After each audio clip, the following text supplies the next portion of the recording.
So this is what we actually see when we look at the pyramids. We take a look at that, we say, okay, so they don't know who built them. It's like, it's always some kind of mystery about where they go. But if you actually pay attention and you know that the actual full diagram of the pyramid, it's actually like this. So the ground, and they have an inverted pyramid under it.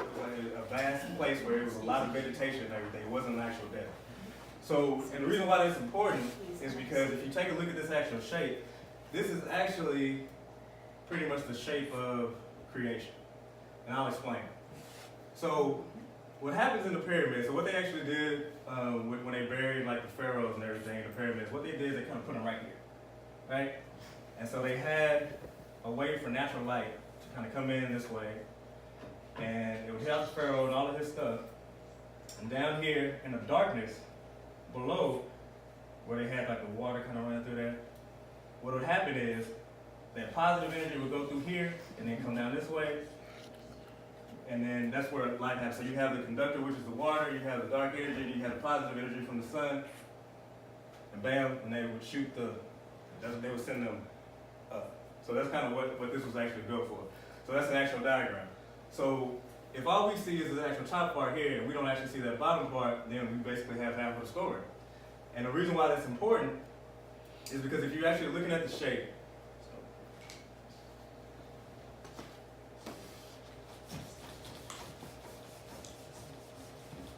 that actual shape there is really just a variation of a building block. So everything is pretty much based on like triangles, and then we have cubes, and things like that. Those are basically like the building blocks that we have for this existence here. So if you take a look at that pyramid, and then you flip one of them over, you get this. Right?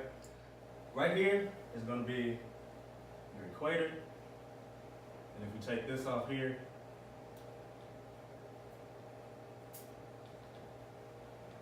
you can actually see that that's more like, let me just put a head right here. So we can say this is actually like the construct of the body. So we got the arms, we got the legs spread out, right? And right here, where the two pyramids connect, would be our center or our navel. And so that's basically going to be where our sun chakra, our center is right there. So now I'm kind of getting more into the chakras and the energy a little bit later to kind of explain how that can be significant. So when you take a look at this and you say, okay, so if he's saying that this is kind of how the body is built, what actually makes sense too, when you actually see this as kind of like an X representing the body, then you can look at our sex chromosomes. So if you take a look at the man, it's YX for the sex chromosome, the woman, it's 2 X's, right? So what this will actually tell you is it all kind of translates, it all kind of lets you know. So if you take a look at these here and you see the difference between the two, for the man and for the woman, with the woman you have 2 complete X's, right? And with the man, you have the Y and an X. But this Y is basically an incomplete X, right? And so the reason why the man is a Y and the woman is an X is because here in this existence, we all have both of these. This will represent our spirit. It's ambidextrous. There's no sex to it, right? So we all have that. But then when we come here, usually people lean one way or the other when it comes to sex. So either you're going to be a man or a woman. Some people come here as both, right? But the reason why this right here would be incomplete is because the woman has the womb. And from the womb, there's nothing else here that can actually do what the human womb can do, which is basically bring out another human that can control time and space. Bring out somebody that basically can control all this, another being, right? So they have people that are trying to clone. They got people that are trying to take melanin and inject and all that kind of stuff. They have all kind of people trying to figure out how to do this by themselves, without the woman, right? So if you're taking a look at that, and you see why this is a Y and we're incomplete, because all we have as a man is the actual seed, right? And so the woman doesn't even need us to be there, technically, right? She can go into the freezer, she can grab something, and have a baby, right? So that lets you know right there, kind of, just on a surface level, kind of like the power that the feminine has here in this existence, right? Most people in here were born Christians, right? I mean, not born Christians, but kind of were brought up in the Baptist church with Christianity and everything. So what's the number one thing that you want to stay away from to get into heaven? Sin, right? Here goes something that's interesting. So we know that the sun is positive energy, right? Now the moon is negative energy. The moon is female. That's the female energy here. Back in Sumeria and Mesopotamia, the moon was actually known as either Nana or Sin. Interesting, right? Mm-hmm. So if you think about that, it's like you're taught at an early age to fear sin, and that's basically synonymous with the female. You're taught to stay away from it. I don't want to understand it. I want to get away from it, right?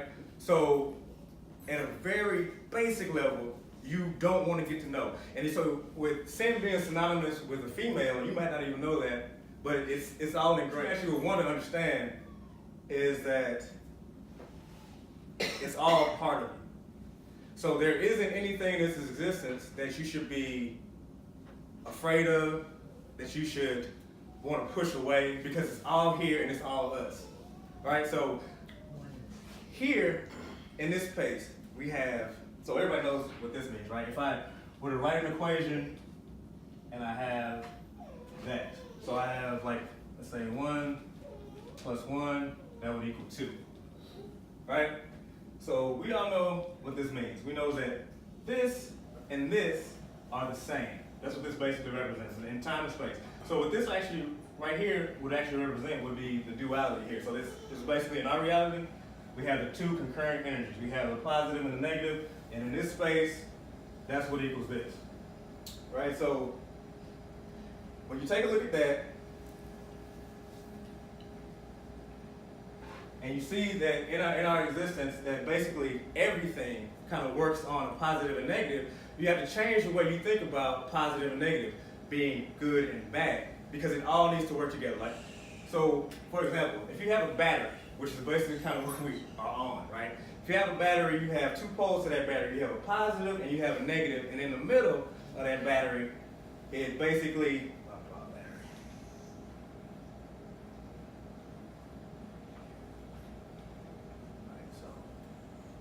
so you have the top of the battery here, which is going to be a positive, and then you have your negative charge down here. And in the middle right here is where all the actual energy can flow. That's where that energy can flow because of the polarity.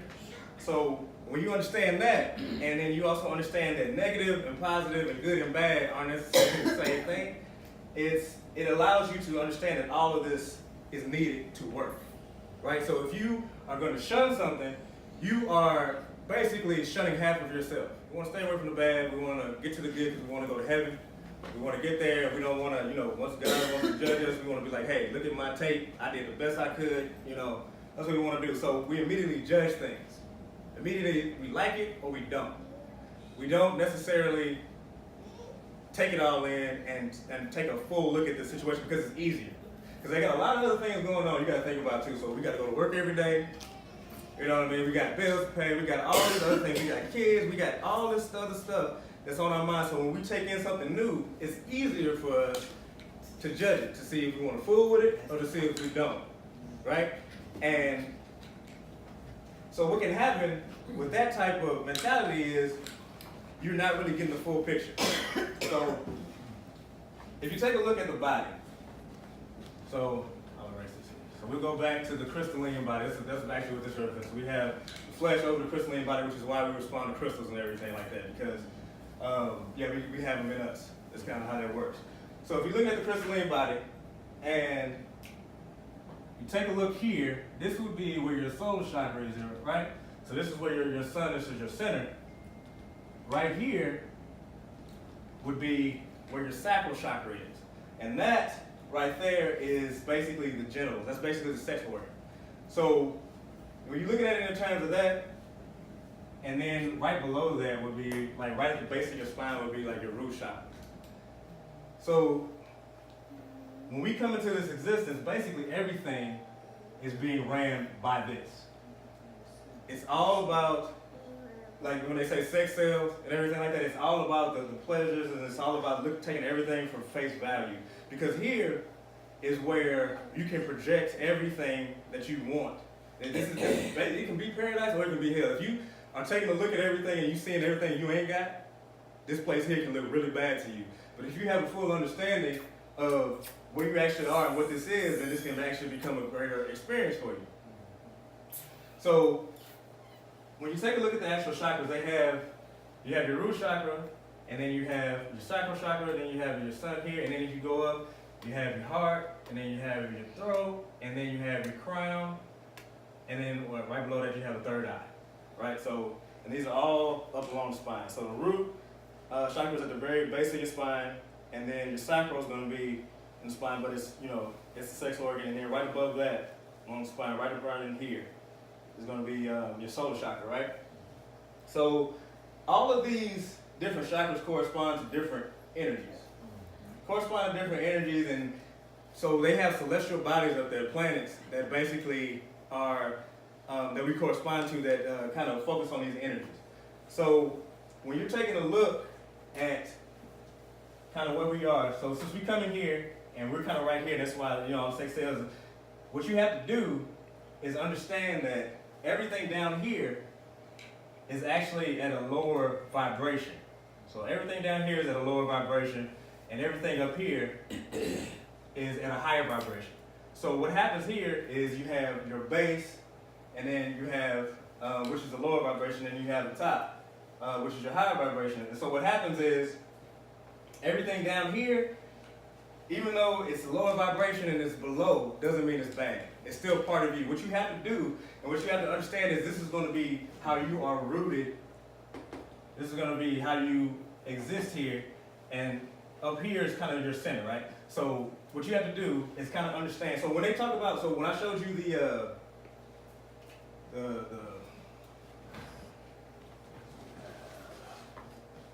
got a question. okay.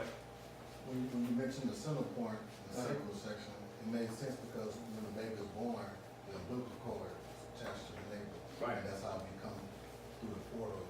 And so that makes sense what you're saying by that being the center Right. of this reality. Right. So that's kind of right where you are. That's where you're connected to your mother and everything. That's why, and we keep that belly button down.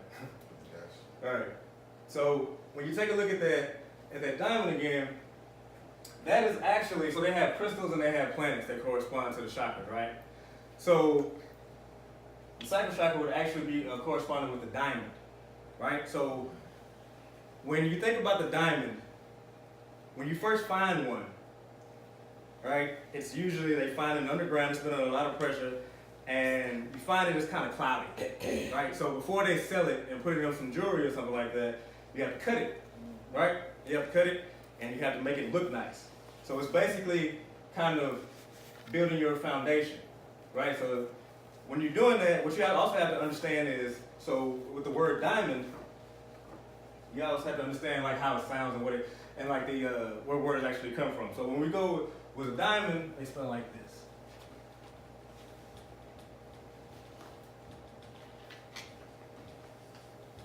Right? A diamond, and then think about it like this. If anybody, I don't even know what that is.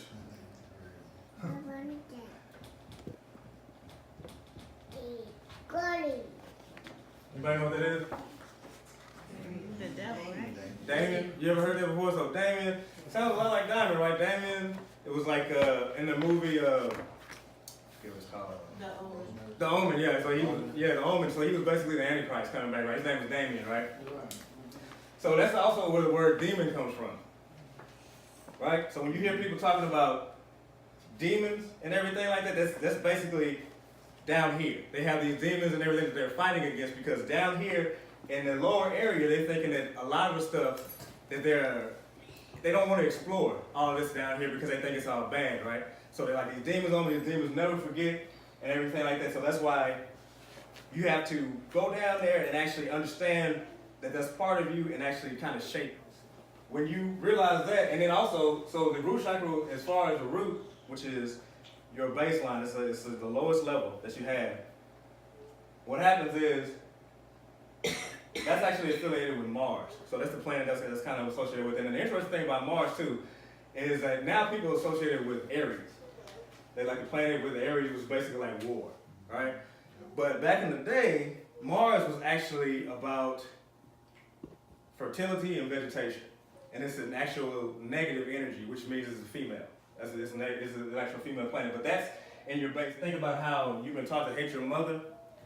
If they tell you that your base, and they tell you like the Mars energy and everything is male because it's strong, then you kind of they take that away from the female, then you don't see the strength in the female, right? It's kind of another way to kind of get you to go away from that.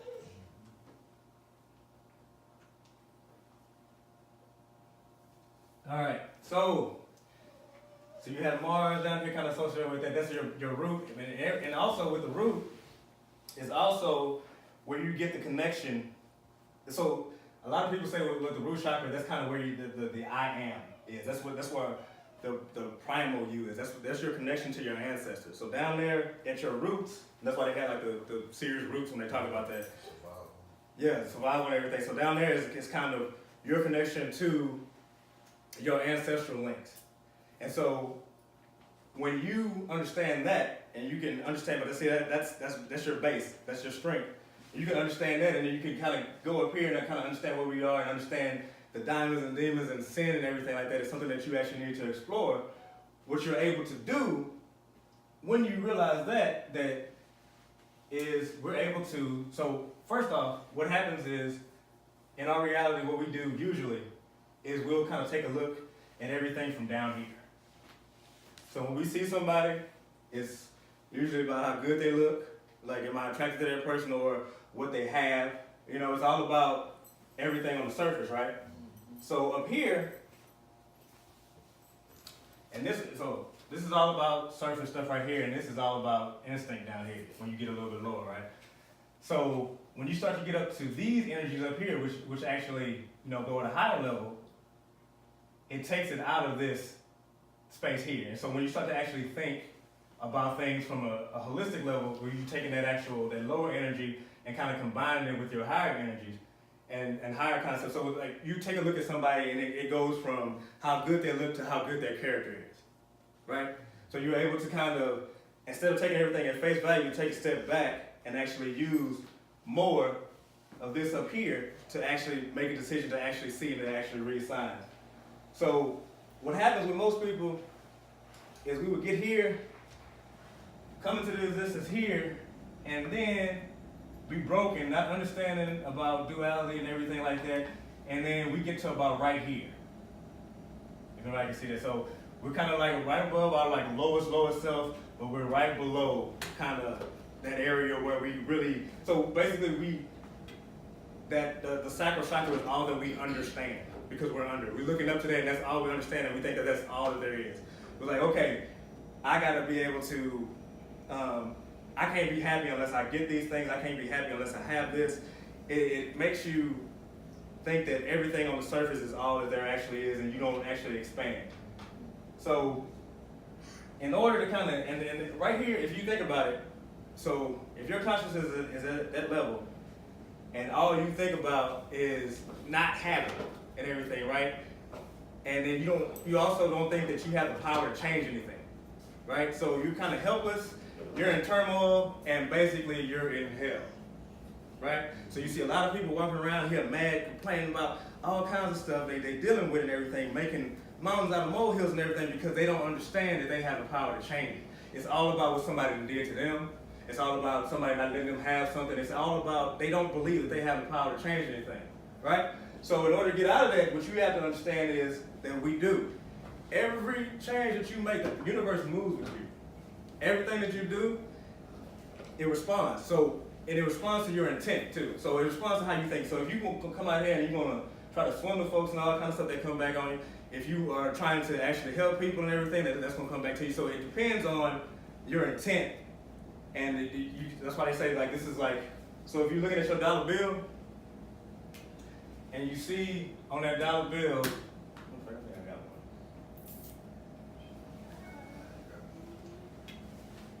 So, let's see exactly what that said. Right, so You see on the dollar bill how they have this pyramid here, right? So this pyramid right here represents the base that I drew right there. And then I, that all-seeing eye, what that actually represents is the sacral chakra. So what they're saying is we have control of this. That's what that all-seeing eye means, is that we basically have control. But see, if you notice, everything here, so in our reality, what we have is we're trying to accomplish balance. That's one thing that you got to remember. So we're trying to accomplish balance in this reality. So if you notice where the actual sacral chakra is, it's not in your center, right? It's not there. It's right below. And then you got a whole bunch of other stuff that's not being used, right? So the reason why that can actually be effective is because it just basically keeps you in balance. Just like we have this here, this actually will represent a balance, right? And so, well, I'll take it here. So you take a look at this here, this kind of represents, the positive and negative, like the duality, right? And it kind of shows you what can equal what in each space. But it's like everything can be turned and inverted and everything like that. So if we actually were to take these two right here and do this, right? This will still represent those two sides, right? But then we do this. What do you have? Right, so you have H, right? So that actually starts off human, he, she, and all that. And why? Why would they do that? Because if you take a look at it, if this is the same thing as this here, we have a top and a bottom. So basically that represents duality being split, right? And so when you take a look at that H, when it comes to that H, let's take a look at this here. So we have an H. And what's similar about these two? One is straight lines and the other one's a slant. Right. So this one up here is that slant, right? Closed off, So it's closed off, and why? Why is it closed off? Right at their like an crown. apple. Right, like an apple. It starts apple, but why? So if you match these two together, you're thinking about this being positive and this being negative, and you have your base standing here up top at their crown is where, that's where the balance comes. That's where they meet. And that starts angel, you know what I mean? So it's all about balance and being able to, like, stability. So when you don't take and use everything to kind of see, and then you are stuck in a place where you're not understanding that all of this is here for us and we need to explore it and kind of understand it. We're scared of stuff, we're shunning things. It does not allow any of these chakras up here to really activate. You stay down here in these low energies, and it also allows these other low energy beings and stuff like that. When people get possessed by demons, demonic possession and stuff, it's because their chakras and stuff isn't hitting high enough. It's basically they're at such a low level that they're susceptible, right? So the point of this, with all this crazy energy I can ramble, sorry guys. The point of all of this is basically to understand that we have to start to understand that there's not really a good and a bad. We have to start to understand that it's all about being whole. It's all about understanding. It's all about, we can have everything that we want here, right? So we get stuck in here, you get stuck in this area, you start thinking about stuff like scarcity. You start saying stuff like people sending you, showing commercials with kids over in Africa starving and all kinds of stuff. You're like, man, folks ain't got nothing to eat. When in reality, they're the ones that was taking all the resources and trying to get you to send money over there, right? It's all, there's enough for everybody. You can walk outside to find food. There's enough here. And then we continue to create, we're manifesting. So there's no scarcity, there's enough, and you can change anything. And then don't be afraid to understand your full self. There isn't a part of you that's bad. Because when you start thinking about that, if you start thinking about someone you as bad, you start projecting on other people, you start looking at them and talking about them based on how you feel about yourself. Right? So, and that's where the judgment comes, that's where the split comes. So the point of all this is to kind of understand where we kind of start, and then to kind of, you study your chakras and everything, and then you kind of understand what the energy is going to be, and then you begin to become more of a balanced person. So don't get caught up in the good and the bad. Don't get caught up in what you can't have and everything like that, and begin to concentrate on changing things because you have the power. So that's pretty much all I have.